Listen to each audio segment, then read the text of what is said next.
प्यारे बच्चों, आज हम क्लास 8 हिंदी की सेकंड लेसन लाख की चूड़ियाँ पढ़ रहे हैं, जिसके लेखक हैं श्री कामता नाथ, जिनका जन्म 22 सितंबर 1935 लखनऊ उत्तर प्रदेश में हुआ और उनकी प्रमुख कृतियाँ हैं समुद्र तट पर खुलने वाली खिड़की, सुबह होने तक, एक और हिंदुस्तान।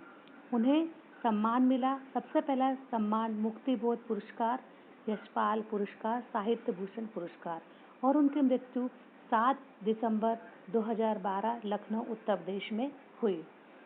जैसे कि आप एक यहाँ माइंड मैप देख रहे हैं, एक सुंदर सा हाथ देख रहे हैं जिसमें लाख की चूड़ियाँ पहनी हुई है।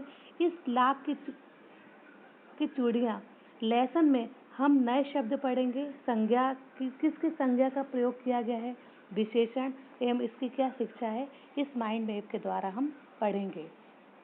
सबसे पहले हम लेसन की समरी पढ़ेंगे, पाठ का सार पढ़ेंगे। इस पाठ के द्वारा लेखक लघु उद्योग की ओर पाठकों का ध्यान करवा रहे हैं। वे कहते हैं कि बदलते समय का प्रभाव हर वस्तु पर पड़ता है। बदलू व्यवसाय से मनिहार है, वह अत्यंत आकर्षक चूड़ियाँ बनाता है। गांव की स्त्रियाँ उसी की बनाई चूड़ियाँ पहनती हैं। बदलू को कांच की चूड़ियों से बहुत चिढ़ थी। वह कांच की चूड़ियों की बड़ाई भी नहीं सुन सकता तथा कभी कभी तो दो बातें सुनाने में भी नहीं चूकता था। शहर और गांव की औरतों की तुलना करते हुए वह कहता है कि शहर की औरतों की कलाई बहुत नाजुक होती है, इसलिए वह लाख की चूड़ियाँ नहीं पहनती है।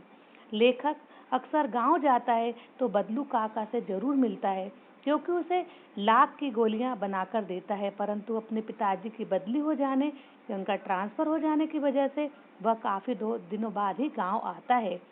वह वहां औरतों को कांच की चूड़ियां पहनते देखता है तो उसे लाख की चूड़ियों की याद हो आती है। वह बदलू से मिलने उससे घर जाता है।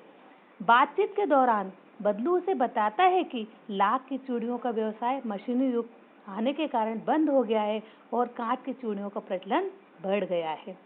इस पाठ के द्वारा लेखक ने बदलू के स्वभाव, उसके सीधेपन और विनम्रता को दर्शाया है। मशीनी युग से आए परिवर्तन से लघु उद्योग की हानि पर प्रकाश डाला है। अंत में लेखक यह मानता है कि कांच की चूड़ियों के आने से व्यवसाय में बहुत हानि हुई है, किंतु बदलू का व्यक्तित्व कांच की चूड़ियों की तरह नाजुक नहीं था जो सरलता से टूट जाए। अब आपको हम ये चित्र के द्वारा ये बताने जा रहे हैं कि सबसे ज़्यादा जो लाख की वस्तुओं का निर्माण जयपुर मतलब भारत के राजस्थान राज्य के जयपुर में सर्वाधिक होता है। लाख अनेक वस्तुओं का निर्माण होता है। इनसे सुंदर सुंदर खिलौने बनाए जाते हैं, घर सजाने के लिए सामान बनाए जाते हैं, सुंदर सुंदर वस्तुएं लाख की बनाई जाती हैं। अब इसके बाद हम प्रश्न अभ्यास में प्रश्नों के उत्तर आपको बताएंगे।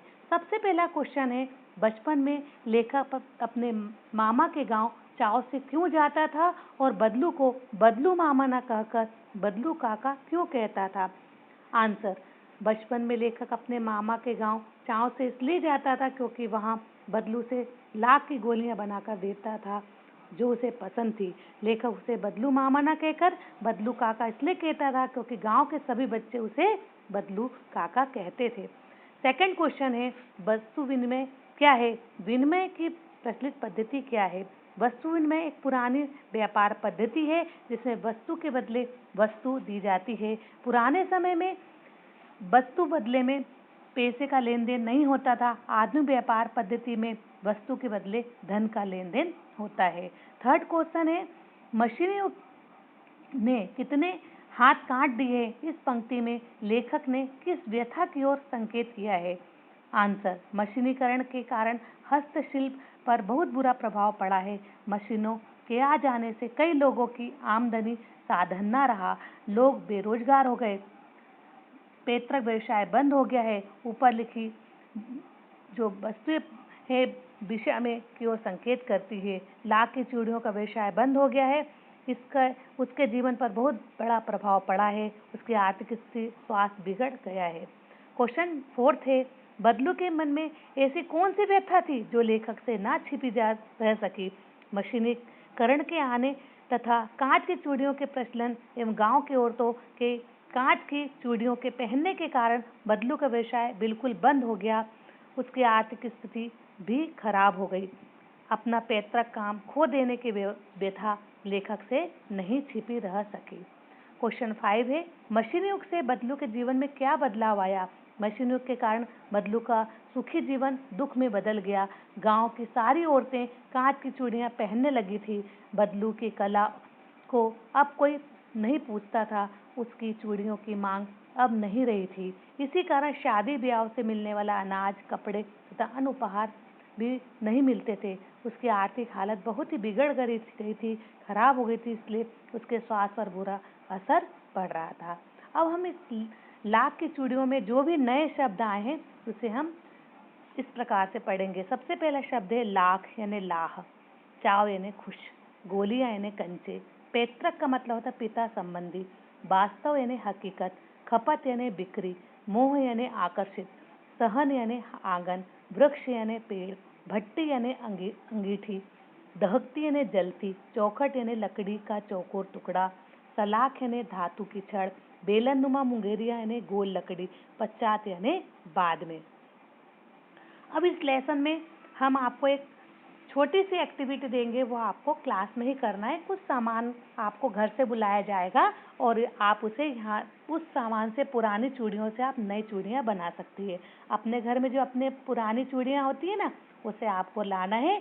एक छोटी सी पतली सी लेस लेके आना, रंग बिरंगे स्टोन लाना है और इन पुरानी चूड़ियों से हम नए चूड़ियाँ तैयार करेंगे।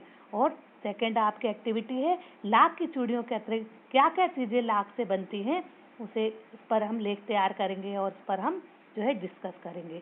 इस कहानी का जो मोरल है, शिक्षा है, इस कहानी से हमें यह शिक्षा मिलती है कि मशीनी युग के दौर में हमें हाथ से बनी वस्तुओं को भी अपनाना चाहिए।